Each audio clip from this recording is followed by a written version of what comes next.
Tolee, nagaa qosanii fa'aa baay'eetu hordoftoota Abbee Miidiyaa akkam jirtu nagaa keessanii ani obboleettiin keessaan baay'eetti nagaa godha.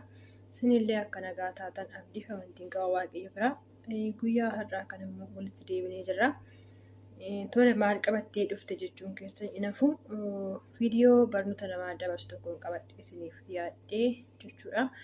Egaa gara viidiyoo kootti sun darbeen duratti obboloonni na jajjabeessaa jirtan sabiskiraayibii laayikii godhaa jirtan koomentii naa godhaa jirtanii guddaa eebbifamaa galatoomaa isin jechuu jaalladha.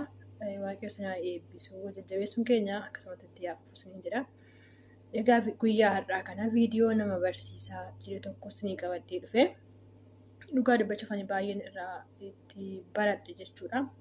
Natti toleera natti tole immoo akkasitti tola abdiin qaba. Yeroo xinnummaa keenyas ta'ee yeroo guddannee of barrees ta'ee jechuudha. Namaanis miidhamuu dandeenya, namas miidhuu dandeenya jechuudha. Viidiyoon kun waa'ee kanaati. Mucaan kun jechuudha yeroo xinnummaa isaa ta'eetu namni guddaan isarraa ol jiru baay'ee isa miidhe jechuudha.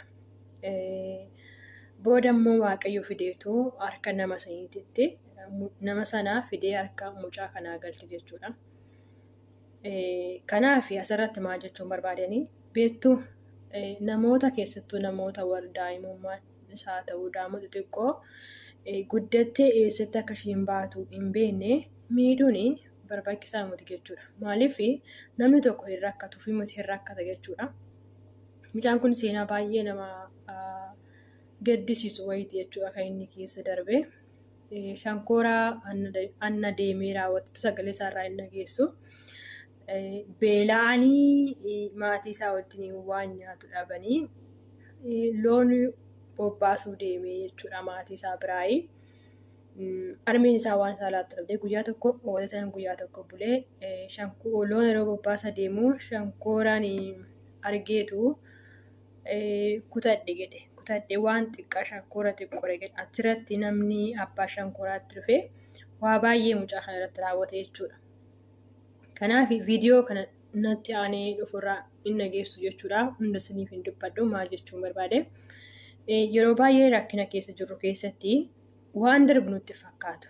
Keenyi wanti hin dabaree lafa kanarra hin jiru dhugaa yeroo baay'ee hin jira. Hundinuu keessan yoo hin beektu wanti hin dabarre lafa kanarra hundumaa gongumaa yoo hin jiru jechuudha. Gaddinee jira yoo ta'e gaddis hin darba jechuudha. Gammachuudhaan jirra yoo ta'e gammachuunis hin darba jechuudha. Namni akka gaddeetti nafu. Akka gammadeetti nafu, akka dhabeetti nafu jechuudha. Maaliif hiyyummaan xuriidha jechuudha. Hiyyummaan akka xurii sanitti ilaaluudha jechuudha. Maaliif xuriin gaafa dhiqatanii inni dhiqatu gaafa xurii dhiqatanii namarraa ba'a jechuudha. Hiyyummaanis akkasuma gaafa ati jabaattee hojjettee nama kaayyoo taate hiyyummaanis akkuma xurii sanitti sirraa ba'a jechuudha. Hin darba jechuudha. Wanti hawwitee, wanti rakkattee, wanta barbaaddu. Wanti rakkattee keessatti dhiphattee keessa darbitu gara fuula duraatti waanuma gaariitti nama geessa jechuudha. Kanaaf yeroo baay'ee yoo namaa olis jiraanne warroota xixiqqoo nuu gadi miidhuun yookaan idduma sanitti waan hafan akka nutti fakkaanne jechuudha. Dhugaa warri dhabees hiyyummaa keessa warra jaatanis jechuudha. Hin darba jechuudha. Wanti hin dabare lafa kanarra gongumaayyuu hin jiru jechuudha. Kanaaf maal jechuun barbaade.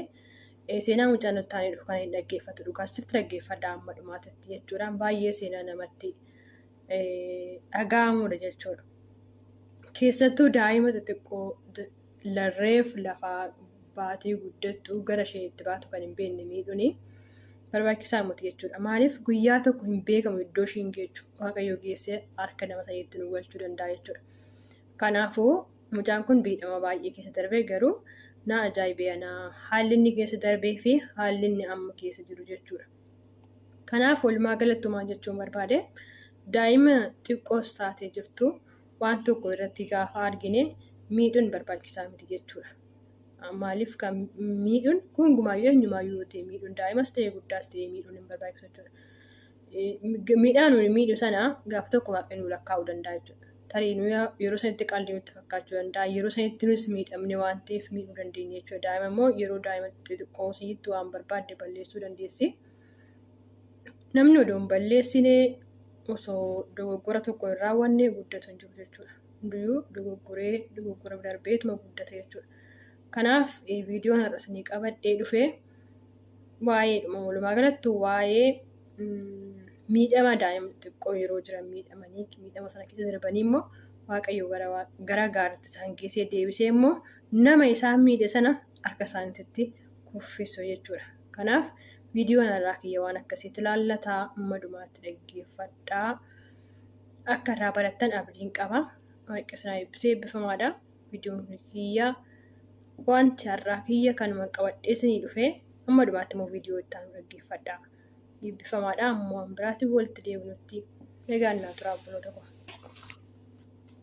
Waggaa 17 darbe kana bara 2000 jechaadha barkumee jedhamu. Beela hamaatu ture naannoo ani itti dhaladhee guddadhetti. Namoonni baay'ee waan nyaatan dhabanii agabuu bulaa turan. Akkasuma maatiin koosi waan nyaannu dhabnee agabuu bullee guyyaa tokko.